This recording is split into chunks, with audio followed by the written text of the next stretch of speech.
Government ആരംഭിച്ച നവ Kerala survey പ്രതിപക്ഷം ശക്തിയായി എതിർത്തിരുന്നു. കാരണം CPM ആണ് ആദ്യ സർക്കുലർ ഇറക്കിയത്. CPM പ്രവർത്തകരെ വോളണ്ടിയർമാരായിട്ട്, DYFI പ്രവർത്തകരെ വോളണ്ടിയർമാരായി നിശ്ചയിച്ചുകൊണ്ടുള്ള നവകേരള സർവേ. എന്നിട്ടത് സർക്കാർ ഏറ്റെടുക്കുന്നു. ഈ വോളണ്ടിയർമാർക്ക് സർക്കാർ പണം കൊടുക്കുന്നു.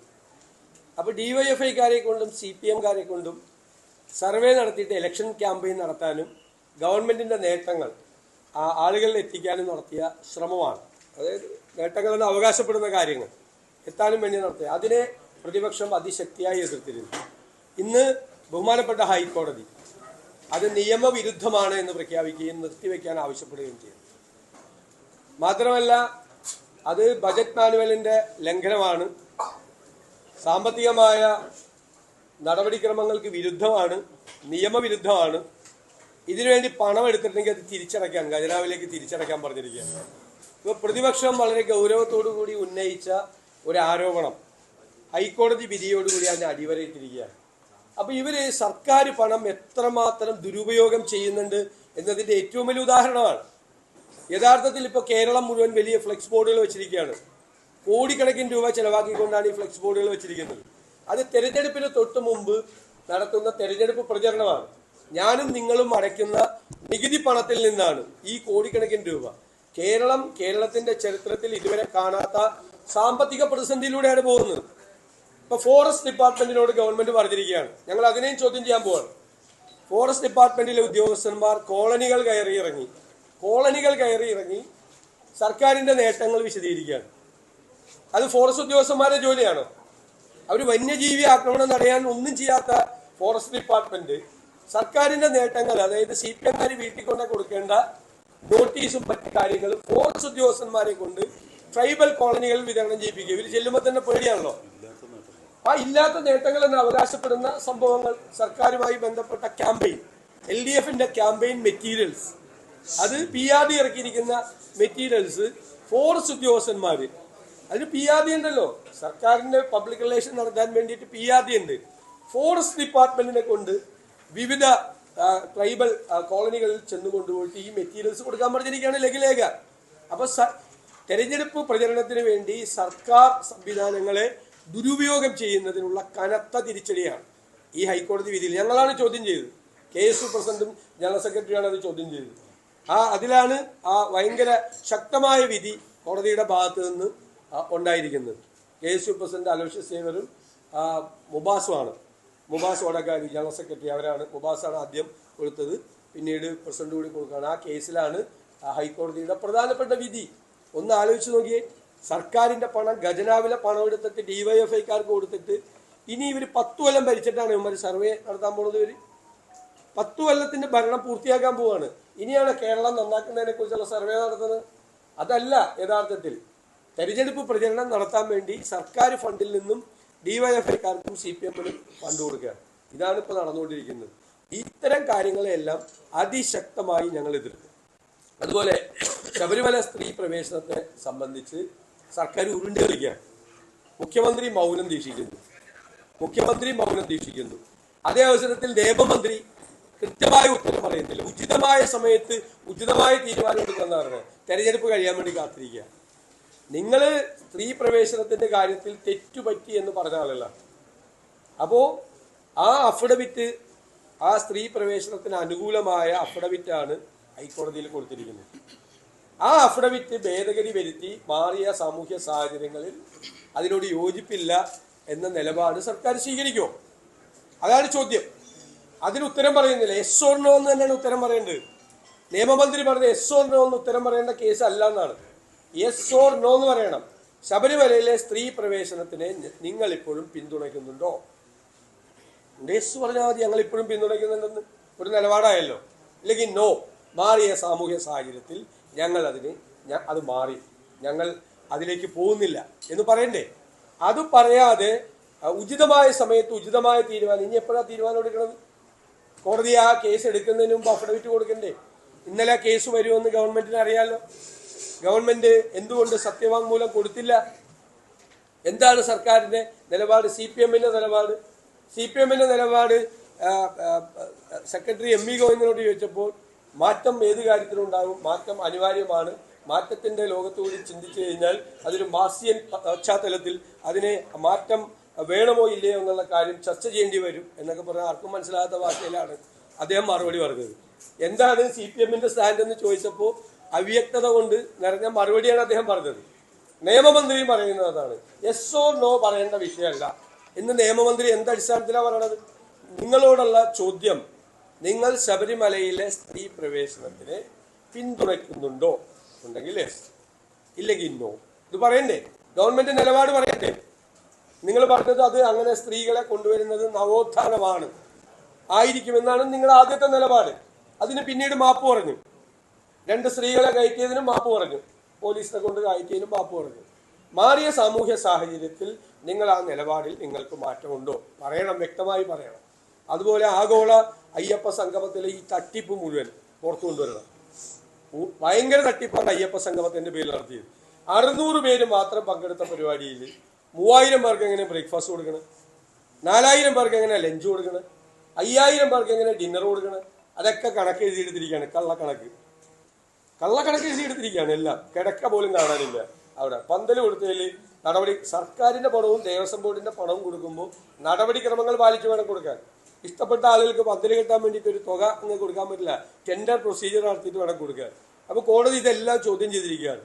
അപ്പോൾ അയ്യപ്പന്റെ സ്വർണം കവർന്നതും ദ്വാരപാലക ശില്പം കവർന്നതും അല്ല, കിട്ടിയ ചാൻസ് എല്ലാം ആഗോള അയ്യപ്പ സംഗമത്തിന്റെ പേരിൽ അല്ലേ? ഇപ്പോൾ ഇവർ കൈയൊഴിയണം. എന്താ? അയ്യപ്പനേക്കാളും വലിയ പടമുള്ള ഫ്ലെക്സിൽ മുഖ്യമന്ത്രി പിണറായി വിജയന്റെ വെച്ചിരുന്നത് ആഗോള അയ്യപ്പ സംഗമത്തിന്. ഇപ്പൊ സർക്കാർ എങ്ങനെ കൈകഴുകണത്? സർക്കാർ കോടതി പറഞ്ഞത് സർക്കാർ ദേവസ്വം ബോർഡിനെ വെച്ചുകൊണ്ട് സർക്കാർ ചെയ്യുന്ന പരിപാടിയാണെന്നല്ലേ പറഞ്ഞത്. ഇപ്പൊ സർക്കാർ കൈ കഴുകുന്നത് ഞങ്ങൾക്കൊന്നുമില്ല എന്നാണ് ദേവസ്വം മന്ത്രി പറയണം. ദേവസ്വം മന്ത്രിക്ക് അതിനകത്ത് ഉത്തരവാദിത്വമുണ്ട്. ആരുടെയൊക്കെ സ്പോൺസർഷിപ്പ് കിട്ടി, ആരൊക്കെ പണം തന്നു, ഒരു കണക്കുമില്ല. കിട്ടിയ പണം തന്നെ ചെലവഴിച്ചിരിക്കുന്നത് മുഴുവൻ തട്ടിപ്പാണ്. ഞാൻ പറഞ്ഞല്ലോ, പണ്ട് കൊല്ലത്ത് ഒരു CPM ഒരു ഫെസ്റ്റിവൽ നടത്തി. കോർപ്പറേഷൻ്റെ ഒരു കുതിരയെ കൊണ്ടുവന്ന വാഹനത്തിന് വൗച്ചർ എഴുതിയെടുത്തു. അപ്പോൾ ഓഡിറ്റ് വിഭാഗം പരിശോധിച്ചപ്പോൾ ഈ കുതിരയെ കൊണ്ടുവന്ന വാഹനത്തിന് വൗച്ചർ എഴുതിയെടുത്തത് മാരുതി കാറായിരുന്നു. മാരുതി കാറിൽ എങ്ങനെയാണ് കുതിരയെ കൊണ്ടുവന്നത്? മാരുതി കാറിൽ കുതിരയെ കൊണ്ടുവന്ന ആളുകളാണ് ഇപ്പോൾ ഈ ആഗോള അയ്യപ്പ സംഗമത്തിന്റെ തട്ടിപ്പ് കണക്ക് എഴുതി കൊടുത്തിരിക്കുന്നു. അത് ഓഡിറ്റ് വിഭാഗത്തിന്റെ പരിഗണനയിലുള്ള വിഷയമാണ്. മാരുതി ആരാണെന്ന് പറയണില്ല, പേരൊന്നും പറയണില്ല. മാരുതി കാറിൽ കുതിരയെ കൊണ്ടുവന്ന ആളുകളാണ്.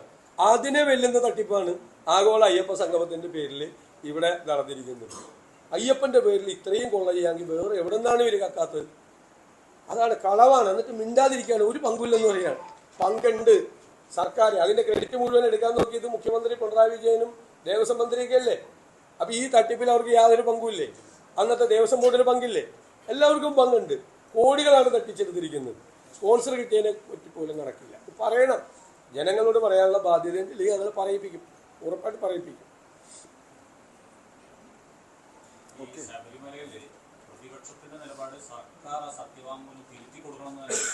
ആണല്ലോ ഞങ്ങൾ നിലപാട്. ഞങ്ങൾ സമരം ചെയ്തതല്ലേ, ഞങ്ങൾ സമരം ചെയ്ത ആളുകളല്ലേ, UDF സമരം ചെയ്തതല്ലേ, അന്ന് ആ സമരം ചെയ്തതല്ലേ, സർക്കാർ നിലപാടിനെതിരായിട്ട് സമരം ചെയ്ത ആളുകളാണ്. ഞങ്ങൾ വളരെ കൃത്യമായിട്ട് പറഞ്ഞു, ഞങ്ങളുടെ ഗവൺമെന്റ് വന്ന് ഞങ്ങൾ തിരുത്തി കൊടുക്കും. ഞങ്ങൾക്ക് അതിനകത്ത് സ്റ്റാൻഡ് ഉള്ളതല്ല, അന്ന് മുതലേ സ്റ്റാൻഡ് ഉള്ളതല്ല. ഞങ്ങൾ പാർട്ടി യോഗം കൂടി സംസാരിച്ച് UDF യോഗം കൂടി തീരുമാനമെടുത്ത്, അതായത് വിശ്വാസ സംരക്ഷണമാണ്, ആചാരക്രമങ്ങൾ അതാത് സംവിധാനത്തിൽ നിന്ന് തന്നെയാണ് മാറ്റേണ്ടത്. അതൊരു കോടതി ഇടപെടലിലൂടെ മാറ്റേണ്ടതല്ല, ആചാരക്രമമാണ്. ആ എല്ലാ മതങ്ങളിലുണ്ട്, അത് എല്ലാ മതങ്ങളിലുണ്ട്. ആ മതങ്ങളിലുള്ള വിശ്വാസക്രമവും ആചാരക്രമവും എല്ലാം അത് അതുപോലെ തന്നെ പാലിക്കപ്പെടേണ്ടതാണ്. അതാണ് ഞങ്ങളുടെ നിലപാട്. ഞങ്ങൾ അതല്ല, അത് ആചാരക്രമത്തിന്റെ ഭാഗമായിട്ട് എടുത്ത നിലപാടാണെന്ന്. വിശ്വാസ സംരക്ഷണത്തിന്റെ ഭാഗമായിട്ട് അത് അവിടുത്തെ വിശ്വാസമാണ്, അവിടുത്തെ ആചാരക്രമമാണ്. അത് നമ്മൾ എന്തടിസ്ഥാനത്തിലാണ് നമ്മൾ ലംഘിക്കുന്നത്? താന്ത്രികമായിട്ടും അവർ പറഞ്ഞിരിക്കുന്നത് അതങ്ങനെ ചെയ്യാൻ പാടില്ല എന്നാണ്. അല്ല, ഞങ്ങളത് ആചാരക്രമത്തെ ലംഘിക്കണ്ട, വിശ്വാസക്രമത്തെ. ഇതിപ്പോ പുതിയ നിലപാടല്ലല്ലോ എന്നോട് ഇങ്ങനെ ചോദിക്കുക. ഇത് നേരത്തെ നമ്മൾ സമരം ചെയ്തതല്ലേ, UDF സമരം ചെയ്തതല്ലേ കേരളത്തിൽ. UDF-ഉം NSS അടക്കമുള്ള സംഘടനകളും സമരം ചെയ്തതല്ലേ. ഇവരാണ് പറഞ്ഞത് ഇതൊരു നവോത്ഥാന നിലപാടാണെന്ന്. അല്ല, നവോത്ഥാന നിലപാടാണെങ്കിൽ പറഞ്ഞോട്ടെ. അല്ലല്ല, അങ്ങനെയല്ലല്ലോ പറഞ്ഞത്. ഇത് നവോത്ഥാനമാണ്, ബലം പ്രയോഗിച്ച് നടപ്പാക്കി. ബലം പ്രയോഗിച്ചു സുപ്രീം കോടതി. അല്ല, നവോത്ഥാനം ആണെങ്കിൽ പറഞ്ഞോട്ടെ, പിന്നെന്തിനാ മാറ്റി പറഞ്ഞത്? ഇടയ്ക്ക് എന്തിനാ മാറ്റി പറഞ്ഞത്?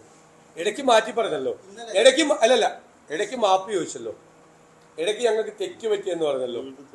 പിന്നെ ഈ ആഗോള അയ്യപ്പ സംഗമത്തിന് ഈ സംഘടനകളെ വിളിച്ചപ്പോൾ ഞങ്ങളിത് തിരുത്തുമെന്ന് അവരോട് പറഞ്ഞല്ലോ.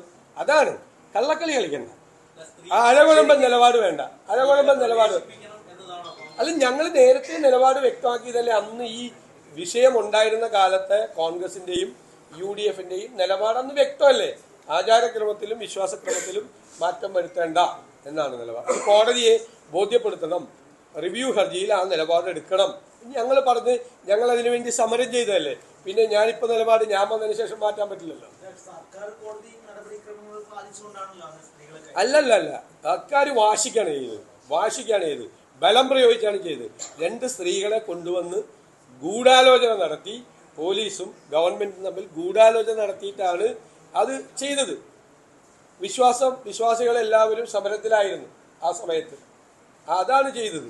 അതിനുശേഷം അന്ന് കടകംപള്ളി സുരേന്ദ്രനെ കൊണ്ട് മാപ്പ് പറയിപ്പിച്ചു പരസ്യമായി. അസംബ്ലി ഇലക്ഷന് മുമ്പ് തെറ്റുപറ്റിയെന്ന് പറഞ്ഞല്ലേ, ഓർമ്മയുണ്ടല്ലോ, നിങ്ങളുടെ റെക്കോർഡിൽ കാണുമല്ലോ. തെറ്റുപറ്റിയെന്ന് പറഞ്ഞു. നവോത്ഥാന സമിതി ഉണ്ടാക്കിയിട്ട്, നവോത്ഥാന സമിതി അറിയാലോ ഏത് വഴിക്ക് പോയെന്നറിയാലോ. നവോത്ഥാന മതിലുണ്ടാക്കി, ഇതൊക്കെ ഉണ്ടാക്കി. അന്ന് ശരിയാണ്, ഒരു നിലപാടുണ്ടായിരുന്നു. ശരിയാണെങ്കിലും തെറ്റാണെങ്കിലും ഒരു നിലപാട്. ആ നിലപാട് മാറ്റിയിട്ട് മാപ്പ് പറഞ്ഞു, തെറ്റുപറ്റിയെന്ന് പറഞ്ഞു. അപ്പൊ ഇപ്പൊ എന്താ സ്റ്റാൻഡ് അത് പറയണം. അല്ല, റിവ്യൂ ഹർജി കൊടുത്തിരിക്കുകയല്ലേ, ആ റിവ്യൂ ഹർജിയിലെ സ്റ്റാൻഡാണ്. അതല്ല പറഞ്ഞത് അന്ന്. സുപ്രീം കോടതി വിധി നടപ്പാക്കണം എന്നല്ല പറഞ്ഞത്, അതിന്റെ അപ്പുറത്തേക്ക് പറഞ്ഞു. ഒരുപാട് കാര്യങ്ങൾ പറഞ്ഞു തന്നു, വിപ്ലവകരമായ കാര്യങ്ങൾ പറഞ്ഞു. നവോത്ഥാനം പറഞ്ഞു, നേരത്തെ ചോദിച്ചതുപോലെ സ്ത്രീകളുടെ അവകാശം എന്നൊക്കെ പറഞ്ഞു. ഇതിൽ നിന്ന് പിന്മാറി അസംബ്ലി ഇലക്ഷന് മുമ്പ്. ഇത് പാർലമെന്റ് ഇലക്ഷന് മുമ്പാണ് ഈ സ്റ്റാൻഡ്, എക്സ്ട്രീം സ്റ്റാൻഡ്. അതൊരു നിലപാടാണ്. ശരിയാണെങ്കിലും തെറ്റാണെങ്കിലും അതൊരു നിലപാടായിരുന്നു. അല്ല, CPMന്റെ സർക്കാരിന്റെ ഒരു നിലപാടായിരുന്നു. ആ നിലപാടിൽ നിന്ന് അസംബ്ലി ഇലക്ഷന് മുമ്പ് പിന്മാറി. ശരിയാണോ? പിന്മാറി, മാപ്പ് പറഞ്ഞ് പിന്മാറി. ഇപ്പൊ എന്താ സ്റ്റാൻഡ്? ഇപ്പൊ പഴയ അഫിഡവിറ്റ് അവിടെ കിടക്കുവാണ്. അന്ന് പറഞ്ഞാൽ മതിയല്ലോ. എന്തുകൊണ്ട് MP ഗോവിന്ദനും പിണറായി വിജയനും നിയമമന്ത്രിയും പറയുകയാണ്, ഞങ്ങളുടെ സ്റ്റാൻഡ് അത് തന്നെ, സുപ്രീം കോടതി വിധി നടപ്പാക്കണം, ഞങ്ങൾ നവോത്ഥാന നിലപാടാണ്, സ്ത്രീകളുടെ അവകാശങ്ങൾക്ക് വേണ്ടി ഞങ്ങൾ നിൽക്കുകയാണ്, ഇതാണ് ഞങ്ങളുടെ നിലപാട്, അതിൽ മാറ്റമില്ല, അഫിഡവിറ്റ് ഞങ്ങൾ മാറ്റി കൊടുക്കൂല എന്ന് പറയണ്ടേ? ധൈര്യം ഉണ്ടെങ്കിൽ പറയണ്ടേ? അങ്ങനെ നിലപാടുണ്ടെങ്കിൽ പറയുന്നില്ലല്ലോ. അതാണ് എന്റെ ചോദ്യം. സർക്കാരിന്റെ നിലപാട് കാണും, പാർട്ടിയുടെ നിലപാട് കാണും ഈ വിഷയത്തിൽ. അത് പറയേണ്ടപ്പോൾ ഞങ്ങൾ പറഞ്ഞോളാണ്. ഇന്നലെ ഇവിടെ പാലക്കാട് ഒന്ന് പറഞ്ഞാൽ മതി, അത്രയേ ഒന്ന് പറഞ്ഞാൽ മതി. മാറ്റത്തിന് വേണ്ടിയിട്ടാണോ, മാറ്റപ്പെടുന്നതിന് വേണ്ടിയിട്ടാണോ എന്നൊക്കെ ചോദിച്ചു കഴിഞ്ഞാൽ നമുക്കൂടി മനസ്സിലാവണ്ടേ? നമുക്ക് പബ്ലിക് ഉണ്ടല്ലോ, നമ്മളൊക്കെ പബ്ലിക് അല്ലേ, അതിൽപ്പെട്ട ആളുകളല്ലേ, നമുക്ക് മനസ്സിലാവണ്ടേ എന്താണ് പാർട്ടിയുടെ സ്റ്റാൻഡ് എന്ന് പറയണ്ടേ? പാർട്ടിയുടെ സ്റ്റാൻഡ് എന്താണ്, സർക്കാരിന്റെ സ്റ്റാൻഡ് എന്താണ്? സർക്കാരിന്റെ സ്റ്റാൻഡ് മുഖ്യമന്ത്രിയും പാർട്ടിയുടെ സ്റ്റാൻഡ് സെക്രട്ടറിയും പറയാം. രണ്ടും മനസ്സിലാവണം, നമുക്ക് മനസ്സിലാവുന്ന ഭാഷയിൽ പറയണം. കേട്ട് കഴിഞ്ഞാൽ എന്താണെന്ന് മനസ്സിലാകണം.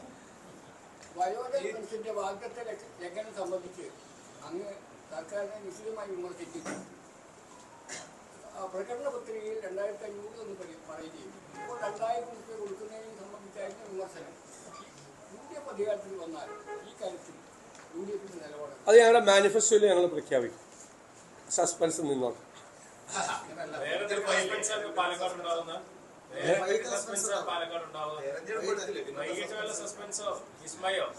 നമ്മൾ സസ്പെൻസ് ഒക്കെ നേരത്തെ പറഞ്ഞ സസ്പെൻസ് ഇല്ലാതായില്ലേ? അത് നിങ്ങൾ വരുമല്ലോ, വൈകുന്നേരം വരില്ല, അവിടെ നമുക്ക് കാണാം.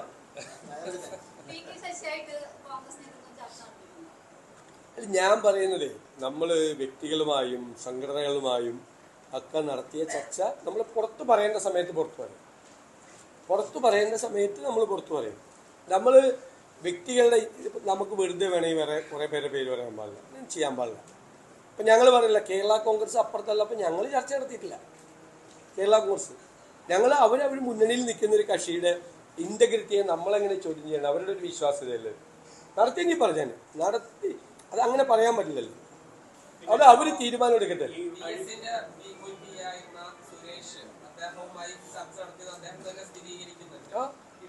അതെ, ഞാനുമായിട്ട് ചർച്ച നടത്തിയിട്ടുണ്ട്. അദ്ദേഹം പറഞ്ഞല്ലോ, അതുകൊണ്ടാണ് ഞാൻ പറയുന്നത്. ഇല്ലേ ഞാൻ പറയില്ല. അദ്ദേഹം വരട്ടെ, വരുമ്പോ നമുക്ക് കാണാമല്ലോ. ചില ആളുകളെ മത്സരിപ്പിക്കുകയാണെങ്കിൽ ഒരു പക്ഷെ അത് ഈ അവര് സ്വതന്ത്ര സ്ഥാനാർത്ഥികളായിരിക്കും. അങ്ങനെ ചിഹ്നമില്ലാതെ മത്സരിക്കുമ്പോൾ അതൊരു പ്രതിസന്ധിയാവില്ല. അല്ല, അതല്ല നമ്മള് പിന്നീട് നമ്മളത് പ്രഖ്യാപിക്കുക. പാർട്ടി യോഗം കൂടി UDF കൂടി ആലോചിച്ച് പാർട്ടി കൂടി തീരുമാനിച്ച് അതിനെക്കുറിച്ചുള്ള സംശയം. ഞാനതിന് കോമ്പിറ്റൻ്റ് ആയിട്ടുള്ള ആളല്ല മറുപടി പറയാൻ. എൻ്റെ സമയമാകുന്നല്ലോ. പാർട്ടി സ്ഥാനം എൻ്റെ പോലും കാര്യം തീരുമാനിച്ചിട്ടില്ല ഇതുവരെ. സീറ്റിന്റെ കാര്യം, എൻ്റെ സീറ്റിന്റെ കാര്യം പോലും ഇതുവരെ തീരുമാനിച്ചിട്ടില്ല. അത് വരട്ടെ. ഞാൻ പറഞ്ഞത് എൻ്റെ സീറ്റിന്റെ കാര്യം പോലും പാർട്ടി ഇതുവരെ പരിഗണിച്ചിട്ടില്ല. അപ്പൊ ഞാൻ വേറൊരാളുടെ കാര്യം പറഞ്ഞത് നെല്ല് സംഭരണം വലിയ വിഷയമായിരുന്നു, വലിയ പരാജയമായിരുന്നു. ഈ അടുത്ത ദിവസമാണ് ഈ മില്ലുകളായി ചേർന്ന് കോടിക്കണക്കിനോട് അഴിമതി ഉണ്ടെന്ന് വാർത്ത പുറത്തു വരുന്നത്. അപ്പൊ ഇത്തരം ഒരു നടപടികൾ പാലക്കാട് കർഷകരോട് നെല്ല് സംഭരണവുമായിട്ട് ബന്ധപ്പെട്ട എന്തായിരിക്കും? ഞങ്ങൾ ഇന്ന് സംവദിക്കാം പുതുയുഗത്തിനായി എന്നുള്ള ഇന്ററാക്ഷനിൽ ഏറ്റവും കൂടുതൽ പ്രശ്നം കർഷകരുടെ ഭാഗത്താണ് വന്നത്. നെല്ല് സംഭരണത്തിലെ ഗൗരവതരമായ പാളിച്ചകളാണ്. നെല്ല് സംഭരിക്കുന്നില്ല പ്രോപ്പറായിട്ട്, അതിന് കൃത്യമായ വില കൊടുക്കുന്നില്ല. അതുമാത്രമല്ല, കേന്ദ്ര ഗവൺമെന്റ് അവരുടെ തറവില കൂട്ടിയപ്പോൾ ഇവിടെ കേരളം കൊടുക്കുന്ന ഇൻസെന്റീവ് കുറച്ചു.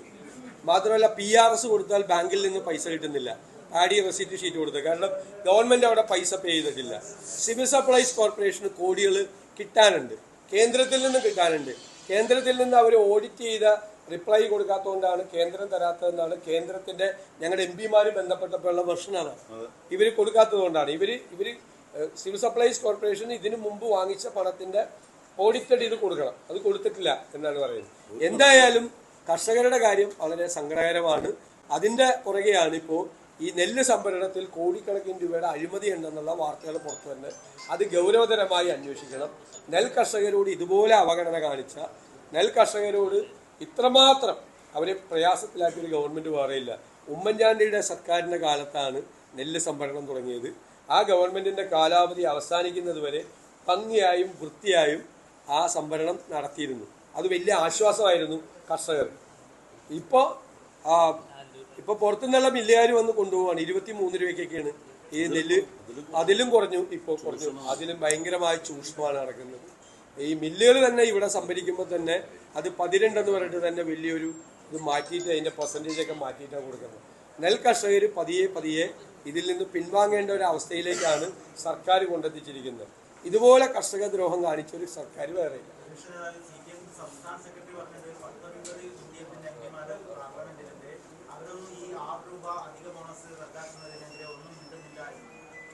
അധിക ബോണസ് റദ്ദാക്കിയിട്ടില്ലല്ലോ. ഞാൻ പറയുന്നത് കേന്ദ്ര ഗവൺമെന്റ് സമീപകാലത്ത് അവരുടെ തറവില, നെല്ലിന്റെ തറവില കൂട്ടി. അപ്പോ സാധാരണ ചെയ്യുന്നത് ഇവിടെയും കൂടി പ്രൊപ്പോഷണലായിട്ട് കൂട്ടുന്നതാണ്. പക്ഷെ ഇവരെന്ത് ചെയ്യുന്ന വെച്ച് കഴിഞ്ഞാൽ ഇവര് നേരത്തെ കൊടുത്തുകൊണ്ടിരുന്ന ഇൻസെന്റീവ് കൂടി കുറച്ചു. അവര് കൂട്ടി അത്രയും പൈസ ഇവിടെ കുറച്ചു. അപ്പൊ കർഷകർക്ക് കേന്ദ്രം കൂട്ടിയതിന്റെ ഗുണം കേരളത്തിൽ കിട്ടാതിരുന്നതിന്റെ കാരണം സംസ്ഥാന ഗവൺമെന്റ് ആ ഇൻസെന്റീവ് കുറച്ചാണ്. ശരിയാണോ? അത് ശരിയാണോ? അതിപ്പോ പുതിയ കത്ത് വന്നിരിക്കുന്നത്, വിവാദമായ കത്ത് അല്ലല്ല. വിവാദമായ കത്ത് അധിക വിഹിതം നൽകരുന്നല്ല, വിവാദമായ കത്ത് അത് വിവാദമാണ്. അതായത് നെൽകൃഷിയെ തന്നെ ദോഷകരമായി ബാധിക്കുന്ന തരത്തിലുള്ള സ്റ്റാൻഡാണ് കേന്ദ്ര ഗവൺമെന്റ് എടുത്തിരിക്കുന്നത്. അതിന് നമ്മുടെ MP ആ വിഷയങ്ങൾ അവതരിപ്പിക്കുന്നുണ്ട്. നെല്ലിന്റെ സംഭരണ വില കൊടുക്കാനുള്ള പൈസ തിരിച്ചു കൊടുക്കണമെന്ന് ആവശ്യപ്പെട്ട് നമ്മുടെ MP സമീപിച്ചപ്പോഴാണ് പറയുന്നത് ഇവിടെ നിന്ന് നേരത്തെ കൊടുത്ത പൈസയുടെ ഓഡിറ്റഡ് ആയിട്ടുള്ള തിരിച്ചു കൊടുത്തിട്ടില്ല, നടപടിക്രമം പാലിച്ചിട്ടില്ല എന്ന്. പക്ഷെ വീണ്ടും അദ്ദേഹം KC വേണുഗോപാലിനെ അതുപോലെ ശശി തരൂരിനെതിരെ സംസാരിക്കുന്നത് അത് ശരിക്കും അത് AICCയുടെ ദേശീയ നേതൃത്വം പറഞ്ഞല്ലോ. അത് പാർട്ടിയുമായിട്ട് അദ്ദേഹം അകന്നേക്കാണ്. പാർട്ടിയുമായിട്ടൊരു ബന്ധമില്ല. പാർട്ടിയുടെ പ്രവർത്തനങ്ങൾ ഒന്നും സഹകരിക്കാതെ മാറി നിൽക്കുന്ന ഒരാളാണെന്ന് AICC നേതൃത്വം പറഞ്ഞു. ഞാൻ ഇന്നലെ പറഞ്ഞു. അതിൽ കൂടുതലായിട്ട് ഞാൻ എന്താ പറയാനുള്ളത്?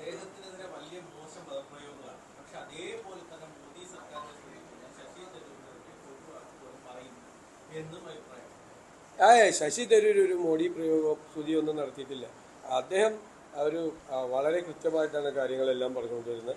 അതിശക്തമായിട്ട് അദ്ദേഹം അടുത്ത് എഴുതിയ ആർട്ടിക്കിളൊക്കെ വായിച്ചിട്ടില്ല. അതിശക്തമായിട്ട് മോഡി സർക്കാരിനെ വിമർശിക്കുകയാണ്. കേരളത്തോടുള്ള അവഗണനയെ കുറിച്ച് പോലും അദ്ദേഹം പറഞ്ഞു. നിങ്ങൾ ആ ബജറ്റ് പുസ്തകം കേൾക്കുക. അദ്ദേഹത്തിന്റെ എത്ര മനോഹരമായിട്ടാണ് അദ്ദേഹം സംസാരിച്ചത്.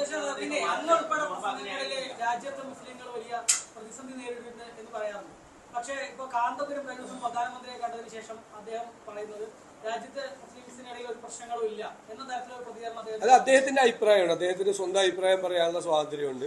ഇന്ത്യയിൽ എല്ലായിടത്തും ന്യൂനപക്ഷങ്ങൾ, മുസ്ലിങ്ങൾ മാത്രമല്ല ക്രൈസ്തവർ ഉൾപ്പെടെ വലിയ ഇൻസെക്യൂരിറ്റിയാണ്, അരക്ഷിതത്വമാണ്. രാജ്യം മുഴുവൻ വലിയ അരക്ഷിതത്വമാണ് നേരിടുന്നത്. എത്ര ക്രൈസ്തവ വൈദികരാണ് ജയിലിലുള്ളത്? എത്ര പേരാണ്, എത്ര പ്രാർത്ഥനാ കൂട്ടായ്മകളാണ് ആക്രമിക്കപ്പെടുന്നത്? പള്ളികൾ എത്രയാണ് തകർത്തത്? കന്യാസ്ത്രീമാരെ വരെ ആക്രമിക്കുകയാണ്.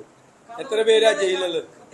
അത് അദ്ദേഹത്തിന്റെ അഭിപ്രായമല്ലേ? അദ്ദേഹത്തിന്റെ അഭിപ്രായം അല്ലല്ലോ, ഞങ്ങളുടെ അഭിപ്രായം അതല്ലല്ലോ. ഞങ്ങൾ ദേശീയ തലത്തിൽ ഒരു സംഘപരിവാറിന്റെ രീതിയും ഗവൺമെന്റിന്റെ രീതിയും ന്യൂനപക്ഷങ്ങൾക്ക് ദോഷകരമായ നിലപാടാണ് എടുക്കുന്നത്. ഇഷ്ടംപോലെ സംഭവങ്ങൾ രാജ്യത്തുണ്ടല്ലോ. അത് അദ്ദേഹത്തിന്റെ അഭിപ്രായമല്ലേ. ഇനി ഞാൻ കാന്തപുരത്തിനെതിരെ ഞാൻ VD സതീശ് എന്ന് പറഞ്ഞിട്ട് മറ്റേ ടൈറ്റിൽ കൊടുക്കാൻ വേണ്ടല്ലേ? ഞാൻ ചോദിക്കട്ടെ, ഓരോരുത്തർക്കും ഓരോരുത്തരുടേതായ അഭിപ്രായം ഉണ്ടാവും. അവർ ആ അഭിപ്രായം പ്രകടിപ്പിക്കട്ടെ. അതിന്റെ അവർക്ക് അവകാശമില്ല അവരുടെ അഭിപ്രായം പറയാൻ വേണ്ടി. പ്രധാനമന്ത്രിയെ പോയി കണ്ടുവന്ന് പുറത്തു വന്നിട്ട് പ്രധാനമന്ത്രി ദുഷ്ടനാണ്, കൊള്ളക്കാരനാണ്, മുസ്ലിങ്ങളെ കൊന്നൊടുക്കാൻ നിൽക്കുന്ന ആളാണെന്ന് പുറത്തു പറയാൻ പറ്റുമോ? പുറത്തു വന്നിട്ട് കണ്ടിട്ട് പുറത്തു വരുമ്പോൾ അപ്പൊ അദ്ദേഹം എന്തെങ്കിലും പറഞ്ഞു കാണും. അതിന് നമ്മുടെ അഭിപ്രായം അതുകൊണ്ട് മാറുമോ? ഇവിടെ LDF-ന്റെ ജാഥ ജില്ലയിൽ പര്യടനം നടത്തുകയാണ്. അപ്പൊ അതില് 2 ദിവസം ആവർത്തിച്ച് ജാഥക്കാരനായ MP ഗോവിന്ദൻ മാഷ് താങ്കളുടെ ജാഥയ്ക്കെതിരെ ഗുരുതരമായ ആക്ഷേപം ഉന്നയിച്ചു. അത് താങ്കളുടെ ജാഥ നുണജാഥയാണെന്ന് പറയാൻ 2 ദിവസം റിപ്പീറ്റ് ചെയ്ത് പറയാം. അതുകൊണ്ടാണ് ഈ നുണ കേൾക്കാൻ ആളുകൾക്ക് ഭയങ്കര താല്പര്യമായതുകൊണ്ടാണ് അദ്ദേഹത്തിന്റെ ജാഥയിൽ പങ്കെടുത്തതിന്റെ 10 ഇരട്ടി ആളുകൾ ഞങ്ങളുടെ ജാഥയിലുണ്ടായിരുന്നു, UDF-ന്റെ ജാഥയിൽ. അദ്ദേഹത്തിന്റെ ജാഥ കടന്നുപോയപ്പോൾ അദ്ദേഹം സത്യം മാത്രം പറഞ്ഞുകൊണ്ട് സത്യം കേൾക്കാൻ ആളുകൾക്ക് താല്പര്യമില്ലാത്തതുകൊണ്ട് കസേരകൾ മാത്രമേ ഉണ്ടായില്ല പലയിടത്തും. മനസ്സിലായില്ലേ? പിന്നെ പറയണ മനസ്സിലാകാണ്ടാണെന്നും കൂടി എനിക്കൊരു സംശയമുണ്ട്. ഇങ്ങനെയൊക്കെ പറഞ്ഞു കഴിഞ്ഞാൽ എന്ത് ചെയ്യും? ഇങ്ങനെയൊക്കെ പറഞ്ഞു നേരത്തെ പറഞ്ഞ പോലെ നിങ്ങൾ ചോദിച്ചു കഴിയുമ്പോൾ എന്തൊക്കെയാ പറയണേ? സത്യം പറയുന്നതല്ലേ നല്ലത്? സത്യം പറയുന്നതാണ് നല്ലത്. പിന്നല്ല, അതെന്തൊരു വലിയ ചോദ്യമുള്ളത്, ഭയങ്കര ചോദ്യമുള്ളത്. അയ്യോ, അതെ അതെ അതെ അതെ അത് അതിന്റെ പറഞ്ഞതിന്റെ അർത്ഥം നിങ്ങൾക്ക് മനസ്സിലായില്ല. അതിന് എനിക്ക് എന്ത് ചെയ്യാൻ പറ്റും? വേറെ വല്ലതും ചോദിക്കും. ബാലുശ്ശേരിയിൽ CPM നടത്തിയ ഒരു നാടകം, ഒരു പെൻഷൻ തുക നൽകി നാടകം, അത് പറഞ്ഞു. ഇത് നിങ്ങൾക്ക് എല്ലാവർക്കും അറിയാല്ല. ഒരാളെ കൊണ്ടുപോകുന്നു, അയാൾക്ക് കിട്ടിയ 2000 രൂപ എടുത്ത് പാർട്ടിക്ക് സംഭാവന ചെയ്യുന്നു. എന്നിട്ട് UDF വന്നാൽ പെൻഷൻ കിട്ടില്ല എന്ന് പറയുന്നു. എന്നിട്ട് ഈ ആള് ബസ് സ്റ്റോപ്പിൽ പോയിട്ട് പറയാം, അവന്മാർ തന്ന 2000 രൂപയാണ് ഞാനവിടെ കൊടുത്തത്, അവർ പറയാൻ പറഞ്ഞേക്ക് ഞാനവിടെ പറഞ്ഞെന്ന് പറഞ്ഞു. ഈ PR നാടകമൊന്നും ഞങ്ങളുടെ ജാഥയിലില്ല. ഞങ്ങളുടെ ജാഥയിൽ ഒരു PR നാടകമില്ല. മനസ്സിലായില്ലേ? ആ ഒരു പാവപ്പെട്ട ഒരു വൃദ്ധനായ ഒരു മനുഷ്യനെ എന്നിട്ട് പിന്നെ അയാളെ ഇന്നലെ പേടിപ്പിച്ചിട്ട് വീണ്ടും തിരിച്ചു പറയിപ്പിച്ച് ആളെ കൊണ്ട് പിന്നെ ആളെ കാണാനില്ല. നിങ്ങളൊക്കെ തപ്പിപ്പോയിട്ട് ആളെ കിട്ടിയില്ലല്ലോ. നിങ്ങളൊക്കെ പോയിട്ട് ആളെ കിട്ടിയ ആളെ പൊക്കി, ആളെ വേറെ എവിടെയൊക്കെ കൊണ്ടുപോയി മാറ്റി താമസിപ്പിച്ചേക്കുവാണ്. ആ ഭാവത്തിനെ കൊണ്ടുപോയിട്ട് അവിടെ കൊണ്ടുപോയിട്ട് ഈ PR നാടകം നടത്തി. UDF വന്നത് കിട്ടൂല. ഇത് എനിക്ക് തന്നത് പാർട്ടിക്ക് സംഭാവന ചെയ്യുക. അതിന് പുള്ളി അപ്പുറത്ത് പോയി പറഞ്ഞത് പാർട്ടിക്കാർ തന്നാണ് 2000 രൂപ, ഞാൻ അവിടെ കൊണ്ട് കൊടുക്കാൻ പറഞ്ഞ് അവർ പറയാനുള്ളതൊക്കെ ഞാൻ അവിടെ പറയുകയും ചെയ്യുന്നു. ഇതാണോ PR നാടകം? ഇതാണോ ജാഥയിലെ സത്യം? അല്ല, സത്യപ്രചരണം ജാഥയിലെ.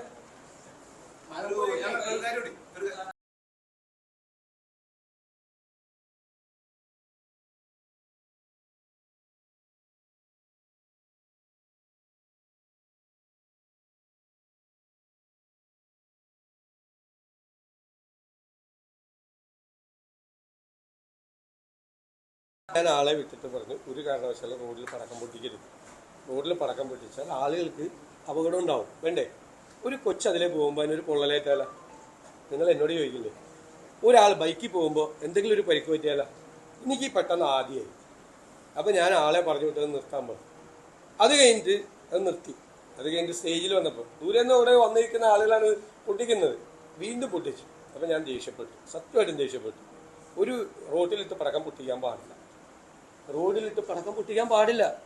അത് ഞാൻ ദേഷ്യപ്പെട്ടു. അയ്യോ ഇനി മേലാൽ നിങ്ങൾ പടക്കം പൊട്ടിക്കരുത് എന്നല്ല പറഞ്ഞത്, മേലത് ചെയ്തിരുന്നു. സത്യമായിട്ടും പറഞ്ഞു. ഞാനത് വിഷ്വലൈസ് ചെയ്ത് റോഡിലിട്ട് പടക്കം പൊട്ടിക്കുമ്പോൾ ആ റോഡിലൂടെ ഒരു കുഞ്ഞിന്, എത്ര പേരുടെ ഒക്കത്ത് കുഞ്ഞുങ്ങളിരിക്കുന്നു, ആ കുഞ്ഞുങ്ങളുടെ എല്ലാം തെറിച്ചു വല്ല കണ്ണിലോ എന്തെങ്കിലും കൊണ്ടുകഴിഞ്ഞാൽ എന്തെങ്കിലും ഒരു പൊടിക്കഴിഞ്ഞാൽ എൻ്റെ ജീവിതത്തിൽ ഞാൻ ഇതുപോലൊരു യാത്രയിൽ വന്നിട്ട് ആർക്കെങ്കിലും ഒരു പരിക്ക് നമ്മുടെ ആളുകൾ ഇങ്ങനെ അവരെ ആഘോഷിച്ചാണ്, ഞാൻ അവരെ കുറ്റപ്പെടുത്തില്ല, അവരൊരു ആഘോഷത്തിന്റെ ഭാഗമായിട്ട് ചെയ്തതാണ്. അതൊക്കെ നമ്മളൊരു സിസ്റ്റം കൊണ്ട് തന്നെ പൊതുജാഥ നടത്തുമ്പോൾ അതിൻ്റെ അകത്ത് ഇത്തരം കാര്യങ്ങളൊക്കെ ശ്രദ്ധിക്കണം. ഇപ്പം ഇതിപ്പോൾ ഒരു ഫോക്കസിൽ വന്നല്ലോ, ഇനി മേലെ ആരും പടക്കം പൊട്ടിക്കരുത്. അങ്ങനെ അതാണ് ഞാൻ ദേഷ്യപ്പെട്ടാണ്. ഇത് എൻ്റെ സ്വഭാവത്തിൻ്റെ ഭാഗമാണ്. ഒരു പ്രാവശ്യം പറഞ്ഞു, അത് നിർത്തിച്ചു. രണ്ടാമതും അത് ചെയ്തപ്പോൾ ഞാൻ ചൂടായി. അതുമായിട്ട് ബന്ധപ്പെട്ട ആളുകൾ മേലെ അത് ചെയ്യരുത് എന്ന് പറഞ്ഞാൽ ദേഷ്യപ്പെട്ടു. സത്യമാണ്, ഞാൻ സത്യസന്ധമായിട്ട് പറഞ്ഞത്.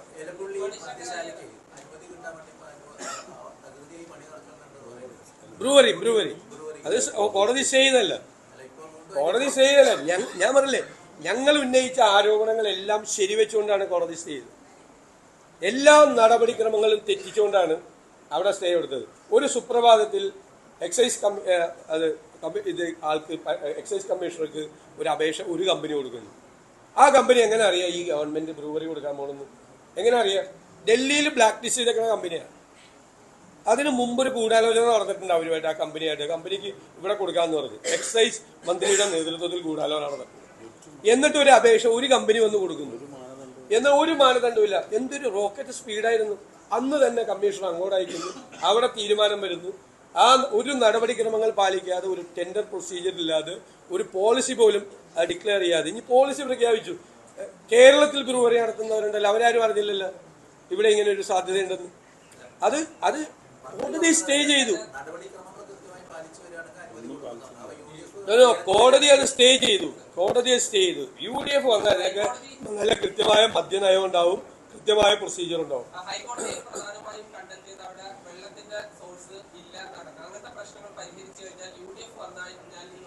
അല്ലല്ല, അത് മാത്രമല്ല നടപടിക്രമങ്ങൾ മുഴുവൻ തെറ്റിച്ചാണെന്നാണ്. ഞങ്ങൾ അവരുടെ ബാക്ക്ഗ്രൗണ്ട് ഉണ്ട്. ഡൽഹി മദ്യ കേസിലെ ബ്ലാക്ക് ലിസ്റ്റ് ചെയ്ത കമ്പനിയാണത്. അവര് നമ്മളൊന്നും കൂടി കൊണ്ടുവരില്ല. അല്ല അപ്പൊ അത് UDF ഗവൺമെന്റ് വരുമ്പോൾ ഒരു മദ്യനയം പ്രഖ്യാപിക്കാം. മദ്യനയത്തിന്റെ ഭാഗമായിട്ട് കൊടുക്കണമെങ്കിൽ അതിന് പ്രൊസീജിയർ ഉണ്ടാവും, ട്രാൻസ്പെറന്റ് ആയിട്ടുള്ള പ്രൊസീജിയർ ഉണ്ടാവും. പ്രൊസീജിയർ അനുസരിച്ച് കൊടുക്കണം. അല്ല, അത് കൊടുക്കാൻ പാടില്ലല്ലോ ശരിക്കും.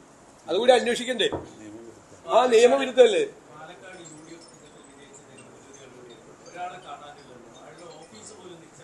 ഭയങ്കര ചോദ്യം. വേറെ എന്തെങ്കിലും ചോദിക്കാനുണ്ടോ? ഞാൻ ഈ ലോകത്തൊന്നും അല്ല അങ്ങ് ജീവിക്കുന്നത്.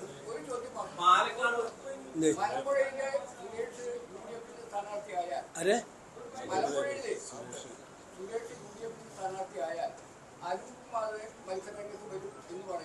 ആരാണ്? അപ്പൊ അതേ സമയത്ത് സുരേഷ് പറയുന്നത് അങ്ങനെയാണെങ്കിൽ എനിക്ക് ആലോചിച്ചിട്ട് വരും നിൽക്കുന്ന കാര്യം പറയുന്നത് ആ മലമ്പുഴ പാടിക്കുന്ന അഭിപ്രായം. ഞാൻ പറഞ്ഞല്ലോ, എന്റെ സ്ഥാനാർത്ഥിത്വം പോലും ഇതുവരെ തീരുമാനിച്ചിട്ടില്ല പാർട്ടി. പിന്നെയാണ് വേറൊരാളുടെ സ്ഥാനാർത്ഥിത്വത്തിന്റെ കാര്യം പറഞ്ഞത്. എന്നോട് ചോദിക്കുകയാണ്, ഞാൻ അത് തീരുമാനിക്കേണ്ടതില്ലെന്ന് അന്വേഷിക്കുകയാണ്. കൂടുതൽ വാർത്തകൾക്ക് News 18 Keralam YouTube channel subscribe ചെയ്യുക.